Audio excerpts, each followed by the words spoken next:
Chapter 12, A Mama's Love, page 36. The calamity that ensued behind the death of Biggie shook the East Coast. It rocked me as well. Sean could have stopped it. He was complicit in it. He was a contributor. He knew it was going to happen and didn't stop it. This was his friend. No, they were not clearly as close as Sean would have the public believe, but still. As far as Sean was concerned, we were great. To the public, we were just having the off and on relationship of a normal couple, and I probably just seemed like a money-hungry hoe. But the truth is, I just got used to not having a choice. Today, I recognized it for what it was, Stockholm Syndrome. I was at his beck and call and had become comfortable with it. Quincy had everything he could ever want, with the exception, of course, of a normal parental figure.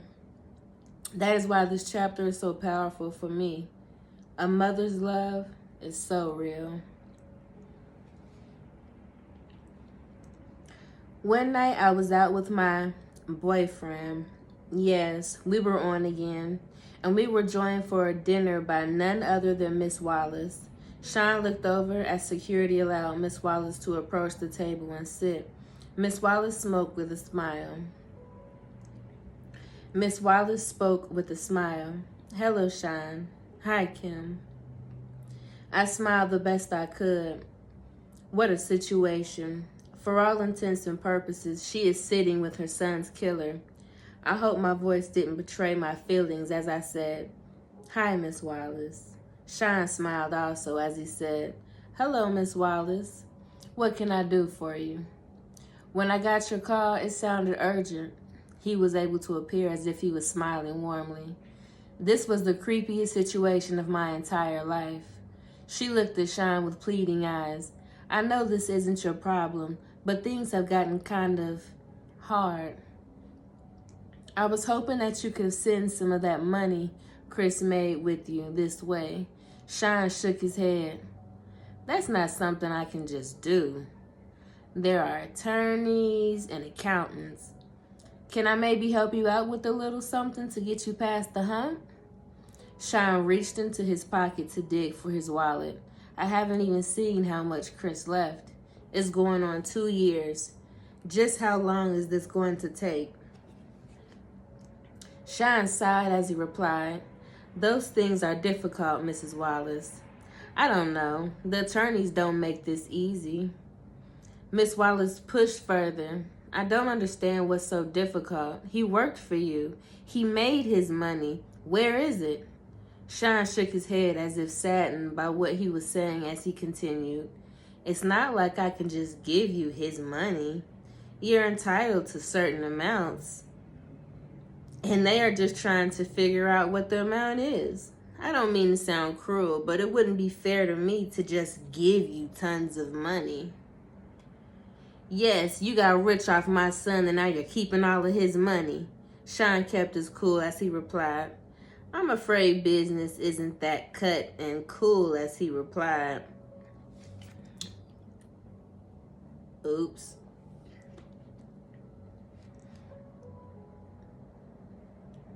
Sean kept his cool as he replied, I'm afraid business isn't that cut and dry, Miss Wallace. I pay for publishing, publicity. I mean, in all actuality, if I'm going to be straightforward, Mrs. Wallace, Chris probably owed me money. I wouldn't know until it's all worked out. The anger in Miss Wallace's voice barely overshadowed the pain. Perhaps it magnified it as she uttered the only word she could muster. You bastard. Sean didn't flinch. He just looked. Look at the contract. I am honestly trying to get him as much as possible out of it. But I have investors. I can't just take money that doesn't belong to him and start giving it away. Miss Wallace exploded in response. You know good and well Chris didn't owe you a damn thing. Sean stared at her straight in the eye, unwaveringly, and said, He would have started making a profit after a few years. His money until his album sales paid for studio time, music videos, publishing, and marketing would have came from doing shows. I'm sorry. He isn't here to make that money. I miss him. Her response was deadpan. Did you kill my son? Momentarily, Sean was stunned into silence. She asked again, her voice quivering. Did you? He started. Miss Wallace, she would not be redirected. Answer the question. I was not used to seeing Sean on the defense. No, of course not. She looked at him with spite, the anger in her voice enough to send shivers up my spine, as she replied with the menace only a mother can. I don't believe you, Sean. Sean looked at her with the sadness that I knew in my soul to be fake. Although looking at him without context, anyone would believe him, as he replied, I'm sorry to hear that. Today I know he was able to muster that false sincerity because he's a sociopath. Back then, I thought it was compassion. With no more words, Miss Wallace stood up and left. Sean watched her exit in disbelief. Not knowing what to do, I placed my order. Dinner that night was long and silent.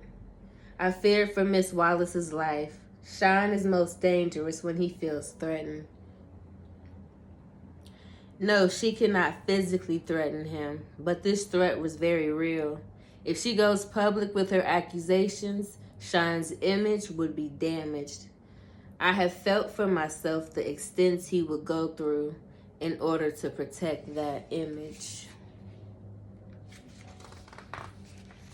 Chapter 13, Have Some Faith, page 40. The fact of the matter is, Sean was a complete control freak. Chapter 13, Have Some Faith, page 40. The fact of the matter is, Sean was a complete control freak. He was absolutely the worst, but all of the things that he did for control, this might have been one of the most despicable ones. We were in the bad boy office one evening, sitting in the lounge area, enjoying a meal.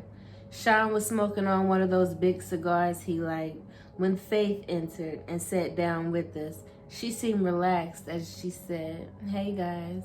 I smiled. I never had any bad vibes from this marvelous Faith Evans. We never talked about the wild time that the three of us shared at one of Sean's parties. I gave her a hug. "Hey girl, what's up?" Sean smiled and asked, "Hey, what brings you out?" She addressed Sean, saying, "Look, when you asked me to hook up with Chris, I understood. You needed to control him. I felt honored that you would choose me to monitor one of your most valuable assets. Chris is sweet." Sean laughed and smiled.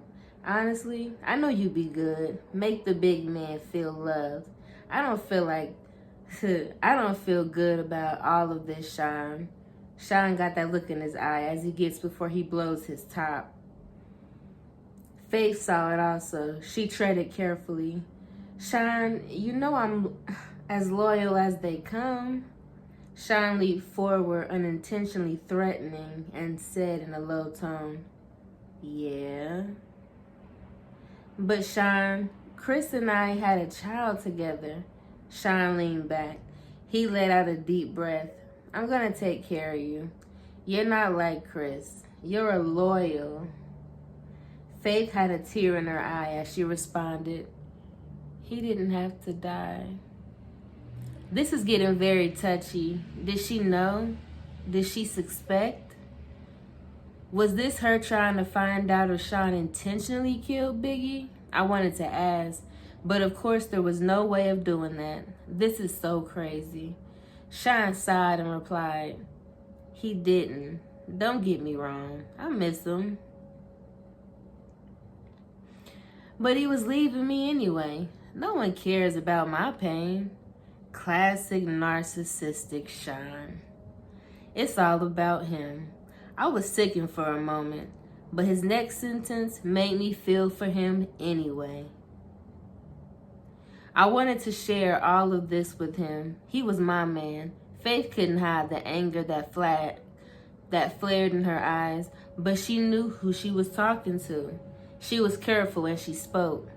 Sean, you have your friends you share things with. Sean sat forward again, this time with malicious intention as she queried.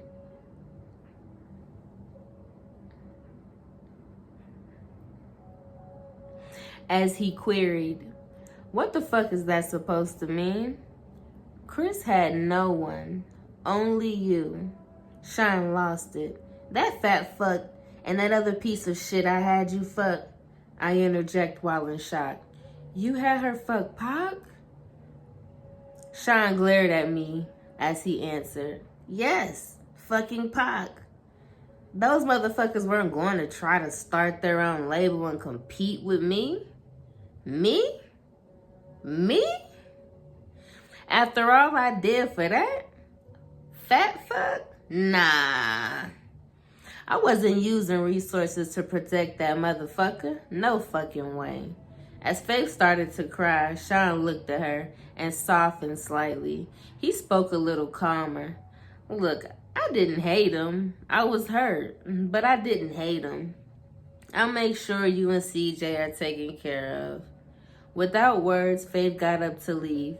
As she turned, Sean spoke softly. Faith, she ignored him. He called to her again. Faith. She exited quickly. Sean just looked at me and said, damn. I really didn't know what to say. Sean just told Faith that he wouldn't protect her husband because he was going to leave Bad Boy. From a business perspective, I didn't disagree with Sean there. If you're leaving and creating competition for him, why would he spend resources to you? Why would he spend resources on you? So I hugged Sean, but I also knew he didn't have to send Chris to California. I wondered if he realized that he sentenced him to death. He hugged me back with tears in his eyes as he asked, how the fuck am I the bad guy, huh? I fucking do nothing but bust my ass to make everyone live comfortably, and I'm supposed to just let niggas walk all over me? As I held him in a comforting embrace, I replied, no, baby. He took me right there on the couch. Like I said, Stockholm Syndrome. Chapter 14, Outshine, page 43. This particular evening, I was at Sean's house, and Quincy was staying with a friend. It was some alone time for Sean and I, until the doorbell rang, and Sean got up to answer it. I heard a woman yelling, and quickly realized this was Jennifer Lopez, or better known to the world as J-Lo. Sean, what the fuck? She blasted. Sean responded calmly, relax, baby. Why the hell did you have to start shooting? Isn't that what we have bodyguards for? Normally, when these kinds of situations arise, I remain quiet and I just listen. I play my position, you could say, but I wasn't paying attention to the news for the last day or so. And even though it was about 4 months,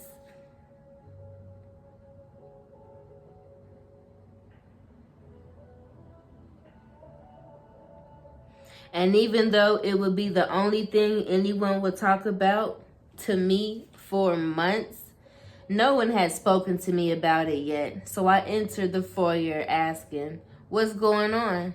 Jennifer exploded at me. What's going on? What's going on? This nigga shot up a damn club. My jaw dropped, looking back and forth between the two. Sean spoke soothingly.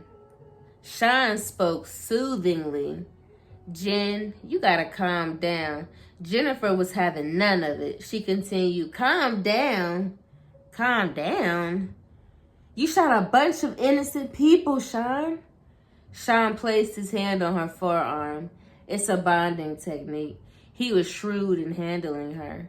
He does this to me too. Even if you know what's happening, it works. It's an intimate contact without being personal. He was aiming to disarm her.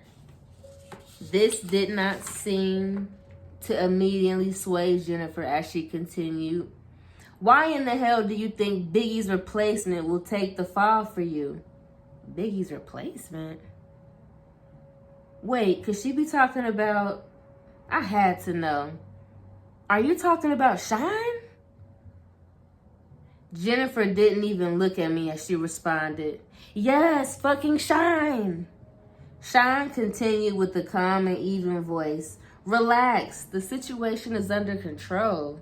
Jennifer was not calming down. She went on. They contacted my attorney for my statement, and there are a lot of witnesses, Shine. There is no way you're going to get away with this. Shine's arrogance can be so immeasurable at times. He laughed as he asked, You doubting me? I couldn't believe it. I had to know. Shine, what could you offer him that would make him do a bid for you? Like, what the fuck? Jennifer also remarked. And what if he falters halfway through his sentence and starts talking? Sean responded as calmly as ever. He won't do that. People in jail don't cross connected people on the outside. Jennifer looked deflated. So you'll kill him too? How much does she know? Look, I'm not going to threaten anyone. Shine is smart and loyal. He knows how it works, and when he gets out, he'll be well taken care of. Jennifer spoke defiantly. Shine, they want to question me. I'm not perjuring myself. I'm not going to jail over this. Shine seems so in control. I admired him for it all. But at this point, my spirit was broken. I felt bad for Jennifer. She catches one bad break after another. And this was a really bad break. Shine spoke with confidence. Relax. Come on in. Have a drink. Have your lawyers call mine. You'll never see the witnesses stand. I promise. Jennifer wasn't so sure. She asked him, How can you possibly know that? Shine smiled as he replied, Between Shine's confession and the witnesses that gave their accounts, the cops won't need much else. The statement from your lawyer will be fine. Jennifer's next concern popped up. She explained, My attorney? Shine, he's good, but he won't do this. Beaming with confidence, the way only a man with his net worth can. Shine responded, Sure he will. Jennifer shook her head defiantly as she responded, Shine, you don't know him. Shine's unbreakable confidence was ruling the day.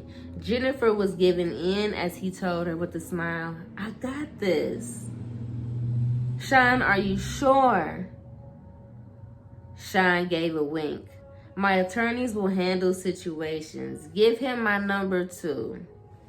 Jennifer seemed leery as she asked, You're not going to threaten my attorney? Shine laughed as he replied, No, of course not. Money talks, baby. He turned to me and said, Take her inside, pour her a drink. I had a question of my own. But you're going to make Shine the label's go-to man? What are you going to do now? Shine looked disappointed as he responded. He had the voice, but his flow, he sighed. Well, artists with his talent aren't a dime a dozen. Looking at Jen, he continued, He's not a once-in-a-lifetime find like Jennifer Lopez. Now he's throwing on the charm. Despite the situation, she blushed slightly. Shine continued, Let's grab that drink. Let me handle this attorney situation. Relax. Don't worry. We left the foyer and went to have a seat in the living room. He tried to make a threesome happen that night. It didn't work out. Not that day.